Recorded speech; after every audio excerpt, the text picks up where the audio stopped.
Movie का start Karen नामी news anchor से होता है जो डॉक्टर जॉर्ज जो एक साइकेट्रिस्ट है इसका इंटरव्यू ले रही थी। वो बताता है कि हर इंसान के अंदर ऐसा इंसान जरूर होता है जब वो खुद पर कंट्रोल नहीं कर पाता तो एक जानवर में चेंज हो जाता है। वो कैरन को ये भी बताता है इस तरह के इंसान को कैसे कंट्रोल किया जा सकता है। दूसरी तरफ कैरन एडी नामी आदमी से मिलती है जो एक बैड आदमी था जो कैरन को कॉल करके इसे मिलने के लिए बुलाता है। कैरन इसे पकड़वाने के लिए पुलिस की हेल्प कर रही थी। इस वजह से इसका हस्बैंड बिल इसके लिए काफी अपसेट था और कैरन की टीम भी इसके साथ इस केस में इसकी हेल्प कर रही थी। कैरन एक फोन पीसीओ में एडी की कॉल का वेट करती है। वो इसे किसी जगह पर आने को कहता है। कैरन का अपनी टीम से कनेक्शन नहीं होता, इस वजह से टीम के लोगों को इस जगह के बारे में पता नहीं चलता। फिर कैरन एक थिएटर में आती है जहाँ लोग इसे देखकर काफी हैरान होते हैं। एडी थिएटर में एक मूवी ऑन करता है जिसमें दिखाया जाता है कि कुछ लोग एक लेडी के साथ ज्यादती करते हैं। कैरन एडी का फेस देखने के लिए पीछे मुड़ती है लेकिन वो इसे ऐसा करने से मना कर देता है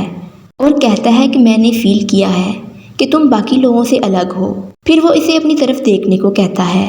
कैरन इसका फेस देखकर चलाने लगती है। थिएटर के बाहर पुलिस कैरन को ढूंढते हुए आ जाती है और एडी खत्म कर देते हैं।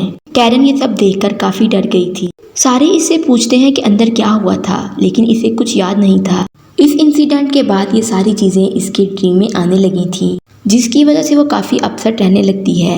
दूसरी तरफ किस और टेरी इस रूम में आते हैं जहां एडी रहता था। वहां बहुत सारे स्केच पड़े होते हैं और इनमें से इनको कैरन का स्केच भी मिलता है। ये देखकर टेरी काफी हैरान होती है। फिर ये जॉर्जर से बात करते हैं। वो इन्हें बताता है कि इस तरह की फोटो एक बैड मैन ही बना सकता है और इस स्केच से हमें पता चलता है उसके अंदर की बातों का। फिर वो इस टॉपिक पर बात करने के लिए डॉक्टर जॉर्जर को अपने शो पर इनवाइट करते हैं। जब कैरन इसका इंटरव्यू लेने की कोशिश करती है तो काफी डरी हुई थी, वो इसका इंटरव्यू नहीं ले पाती। फिर कैरन डॉक्टर जॉर्जर से मिलती है और उसे कहती है कि मुझे हर जगह एडी नजर आता है। वो इससे एडी के बारे में पूछता है लेकिन कैरन को इसके बारे में कुछ याद नहीं था। फिर जॉर्जर से किसी कॉलोनी में जाने को कहता है। यहाँ वो अपने स्पेशल पेशेंट को भेजता था ताकि वो इस एनवायरनमेंट में रहकर नॉर्मल हो सके। कैरन जॉर्जर की बात मानकर बिल के साथ वहाँ चली जाती है। कॉलोनी में रहने वाले लोग बिल और कैरन से मिलकर काफी खुश होते हैं। ये सारे एंजॉय कर रहे थे कि वहाँ एक बूढ़ा आदमी इस आग में जलकर खुद को खत्म करने की कोशिश करता है। जॉर्जर इसे रोक लेता है। फिर इसे इसके रूम में भेज दिया जाता है। जब रात में कैरन सो रही थी इसे ड्रीम में वही बूढ़ा आदमी नजर आता है। ये जाग जाती है। फिर इसे किसी के रोने की आवाज आती है। बिल को इस बारे में बताती है लेकिन वो इसे मना करके सो जाता है। नेक्स्ट डे क्रिस और टेरी डेड बॉडी वाले रूम में आते हैं और एडी की डेड बॉडी को तलाश करते हैं। डॉक्टर इसे बताता है कि जब काम करने वाला इस रूम में आया तो अजीब बात हुई थी। फिर उसकी डेड बॉडी हमें बीच से मिली थी। जब ये बॉक्स से डेड बॉडी चेक करते हैं तो वहाँ से डेड बॉडी गायब होती है। कैरन और डोना को दिखाया जाता है। इन्हें काऊ की आवाज आती है। ये इसे चेक करने के लिए आती हैं। जब देखती हैं वो गाय डेड होती है जैसे किसी जानवर ने इसे नोच कर खाया हो। फिर कैरन की टॉर्च खराब हो जाती है। फिर वहाँ कुछ हंटिंग करने वाले लोग इन्हें आकर यहाँ से ले जाते हैं। नेक्स्ट डे बिल हंटिंग करने वाले लोगों के साथ हंटिंग के लिए जाता है और कैरन अकेले ही अपने डॉक्टर के पास चली जाती है। डॉक्टर इसे एडी का फेस याद करने को कहता है, ऐसा नहीं कर पाती। दूसरी तरफ क्रिस और टेरी को लग रहा था किसी ने एडी की डेड बॉडी को चुरा लिया है। ये बात जानने के लिए वो दोनों एक लाइब्रेरी में आते हैं। ये लोग ऐसी बुक ढूंढ रहे थे जिसके अंदर डेड बॉडी चुराने के बारे में कोई इन्फॉर्मेशन मिल जाए। फिर लाइब्रेरियन इन्हें कुछ बेड़ियों की कहानी सुनाता है और ऐसे बेड़े किसी भी टाइम इंसान का रूप बदल सकते हैं और इन्हें सिर्फ चांदी की गोलियां ही मार सकती हैं। फिर क्रिस इससे पूछता है कि तुम इन बातों पर यकीन करते हो। आगे से कहता है कि मैं लोगों को सिर्फ कहानियां सुनाता हूँ। वो इनको ये भी बताता है कि एक आदमी ने मुझसे चांदी की गोलियां मंगवाई हैं लेकिन वो आदमी अभी तक इन गोलियों को लेने नहीं आया। बिल एक रैबिट को मार्सा नामी लेडी के घर लेकर आता है। ये इसे पकाने के लिए देता है लेकिन मार्सा इसके क्लोज होने लगती है। ये इसे जान छुड़वाकर यहाँ से भाग जाता है। जब ये जंगल से जा रहा था तभी एक भेड़िया इस पर वार करके इसे काट लेता है लेकिन बिल कैसे भी करके कैरन के पास पहुँचता है। ये इसे डॉक्टर के पास लेके जाने लगती है लेकिन जॉर्जर इसे मना करता है कि तुम्हारा इस टाइम जाना ठीक नहीं है। कैरन टेरी को कॉल करके सब कुछ बता देती है। नेक्स्ट डे टेरी कैरन के पास आती है। कैरन बिल के लिए खाना लाई थी। ये दोनों देखती हैं कि बिल वो खाना बड़े शौक से खा रहा था। रात कैरन बिल के पास आने लगती है लेकिन बिल को इसका अपने पास आना अच्छा नहीं लगता। कैरन को ये बात बुरी लगती है। फिर इसे एक बुरा ड्रीम आता है जिससे ये उठ जाती है। जब देखती है तो बिल वहाँ से गायब था। दूसरी तरफ दिखाया जाता है बिल जंगल में मार्सा के पास आता है। दोनों एक साथ टाइम स्पेंड करते हैं। फिर देखते ही देख दोनों पूरी तरह एक भेड़िए में चेंज हो जाते हैं। इससे ये बात पता चलती है कि मार्सा भी एक भेड़िया थी। अगली सुबह टेरी वॉक करते हुए एक नदी के पास जाती है। वो इस नदी को देखकर हैरान होती है क्योंकि इसका स्केच एडी ने बनाया था। ये समझ जाती है कि एडी का इस जगह से कोई ना कोई कनेक्शन है। जब ये थोड़ा आगे जाती है तो इसे एक घर नजर आता है। वो इसके अंदर जाकर देखती है। इसे वैसी ही फोटो मिलती है जो एडी के रूम में थी। इसे कंफर्म हो जाता है कि एडी अभी भी जिंदा है। एक भेड़िया इस पर वार करता है लेकिन टेरी के हाथ में एक्स लग जाता है। वो कैसे भी करके इस भेड़िए का हाथ काट देती है। इसके देखते ही देखते वो हाथ एक इंसान के हाथ में चेंज हो जाता है। ये वहाँ से भागकर जॉर्जर के रूम में आकर इसको कॉल करती है। फिर कैरन सोकर उठती है और बिल को बताती है कि अब तुम भी मेरे ड्रीम में आने लगे हो। कैरन की नजर बिल की बॉडी पर पड़ती है। इस पर किसी भेड़िए के हाथ का निशान बना होता है। कैरन इसके बारे में बिल से पूछती है और इसे कहती है कि तुम रात में कहाँ थे। ये इससे कहती है कि तुम रात मार्सा के साथ थे।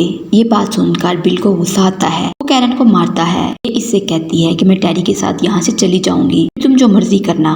इधर टेरी क्रिस को बताती है कि एडी अभी भी जिंदा है और इसी जगह रह रहा है। मुझे ये भी लगता है कि इन सब में डॉक्टर भी मिला हुआ है। वो इसे डॉक्टर की रखी हुई फाइल्स को चेक करने को कहता है, जिनसे टेरी को पता चलता है एडी भी डॉक्टर का पेशेंट है। वहीं एक भेड़िया आकर इस पर वार करता है। टेरी चीखती है तो क्रिस समझ जाता है कि किसी मुश्किल में है। क्रिस क्लूनी के गार्ड को कॉल करके बताता है। भेड़िया टेरी पर काफी वार करता है। क्रिस वो चांदी की गोलियां लेकर टेरी को बचाने के लिए आ जाता है।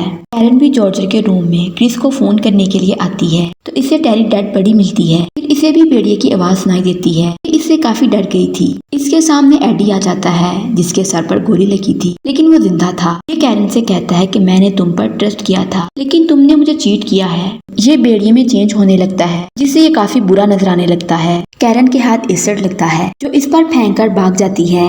गाड़ी में बैठकर निकलने लगती है लेकिन कॉलोनी के लोग इसे अपने साथ फार्म हाउस पर ले जाते हैं जहाँ पहले से काफी सारे लोग मौजूद थे। वहाँ पर कैरन को जॉर्जर भी नजर आता है। जब ये बिल के बारे में पूछती है तो मार्सा कहती है वो भी हम जैसा बन गया है। जॉर्जर इसे कहता है कि अगर तुम चाहो तुम भी हमारी तरह बन सकती हो। यहाँ ये बात पता चलती है कि इस कॉलोनी में रहने वाले सभी लोग भेड़िए हैं। ये सब जानवरों का मीट खाकर अंधे हो चुके थे। वो कैरन को भी खाने को कहते हैं। जॉर्जर इन सबको ऐसा करने से मना करता है और कहता है कि हम ऐसे पकड़े जाएंगे क्योंकि कैरन एक फेमस न्यूज एंकर होती है। इस वजह से जॉर्जर डर रहा था कि ये मीडिया पर बता देगी लेकिन कोई भी इसकी बात को नहीं सुनता। वो इस पर वार करके इसे बेहोश कर देते हैं। इस जॉर्जर के रूम में आता है जहाँ इसे एडी मिलता है जिसका फेस बहुत खराब हो चुका था। ये क्रिस से बंदूक छीन लेता है। फिर ये दोबारा बंदूक क्रिस को दे देता है और एडी खुद भेड़िए में चेंज होने लगता है। इस बंदूक में चांदी की गोलियां थी। क्रिस इस पर फायर करके इसे खत्म कर देता है जबकि दूसरी तरफ लोग कैरन को जलाने का प्लान करते हैं लेकिन वहाँ पर क्रिस आ जाता है। ये लोग भेड़िए बनकर इस पर वार करने लगते हैं लेकिन ये आगे से सबको एक एक करके खत्म कर देता है। फिर ये बाकियों को इस फार्म हाउस में बंद करके आग लगा के खत्म कर देता है लेकिन ये इनकी गाड़ी पर धावा बोलने लगते हैं। फिर इनके सामने एक पुलिस वाला आता है। ये भी एक भेड़िया ही था। क्रिस इसे भी खत्म कर देता है। पुलिस की गाड़ी लेकर निकलने लगता है तो वहाँ बहुत सारे भेड़िए इन पर दावा बोल देते हैं। एक भेड़िया कैरन को काट लेता है। वो भेड़िया कोई और नहीं बल्कि बिल था। कैरन इसे खत्म कर देती है। कैरन क्रिस से कहती है कि हमें इस बात का सिटी के लोगों को बताना चाहिए। फिर ये टीवी पर इंटरव्यू के लिए आती है। लोगों को इन भेड़ियों के बारे में बताती है। वहीं कैरन खुद भेड़िए में चेंज होने लगती है और क्रिस इसे खत्म कर देता है। आखिर में एक बार में दिखाया जाता है। लोग इस बात को नहीं मानते। अब लोग इस बात को लाइटली लेते हैं लेकिन वहाँ दिखाया जाता है कि मार्सा बैठी होती है। इसका मतलब है अब शहर में भी भेड़िए आ चुके हैं। यूं मूवी का एंड हो जाता है। वीडियो अच्छी लगे चैनल को लाइक शेयर और सब्सक्राइब जरूर करें।